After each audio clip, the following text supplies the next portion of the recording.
আল্লাহ যখন তার কোনো বান্দার কল্যাণ কামনা করেন তখন সেই বান্দার জিহ্বা থেকে অসংখ্য অগণিত দুরূদ পাঠ করার তৌফিক দান করেন।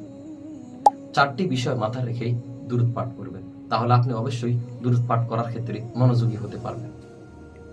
প্রথমত, আপনি যখন দুরূদ পাঠ করবেন এই কথাটা মনে গেঁথে নিয়ে দুরূদ পাঠ করবেন, যখন আপনি আপনার জিহ্বা থেকে দুরূদ পাঠ করবেন আর একজন ফেরেশতা সেই দুরূদটি আল্লাহর রাসূল সাল্লাল্লাহু আলাইহি সাল্লামের কাছে পৌঁছে দেন এবং আপনার নাম বলে দেন।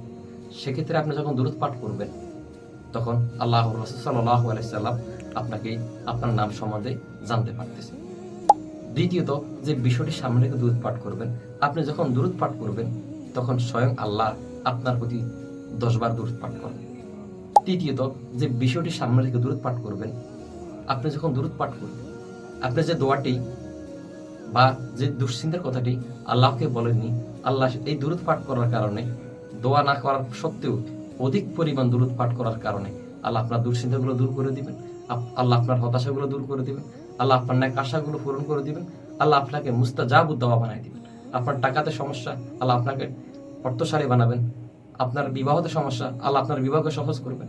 আপনার কোন ন্যাক আশা, আল্লাহ সেই আশাটা আপনাকে পূরণ করে দিবেন।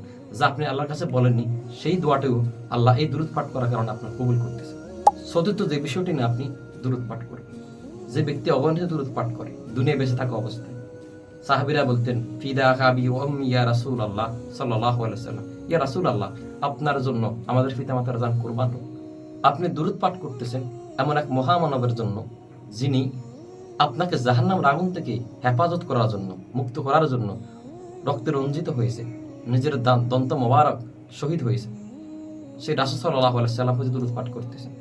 আর আপনি অগণিত দুরূদ পাঠ করার কারণে সেই কঠিন কিয়ামতের দিনে যে কি মা তার সন্তানকে চিনবে না, সন্তান তার মাকে চিনবে না, আত্মীয়কে চিনবে না, স্বামী স্ত্রীকে চিনবে না, সেই কঠিন কিয়ামতের ময়দানে আপনার এই অগণিত দুরূদ পাঠ করার কারণে আল্লাহর রাসূল সাল্লাল্লাহু আলাইহি ওয়াসাল্লাম কিয়ামতের ময়দানে চিনতে পারবেন এবং বলবেন আমার এই উম্মত দুনিয়া বেঁচে থাকা অবস্থায় আমার প্রতি অধিক পরিমাণ দুরূদ পাঠ করতেন, এবং এই দুরূদ পাঠ করার কারণে আপনি আল্লাহর রাসূল সাল্লাল্লাহু আলাইহি ওয়াসাল্লাম সুপারিশ প্রাপ্ত হবেন। সুবহানাল্লাহ। আল্লাহ আমাদেরকে অধিক পরিমাণে মনোযোগের সহকারে দুরূদ পাঠ করার তৌফিক দান করুন।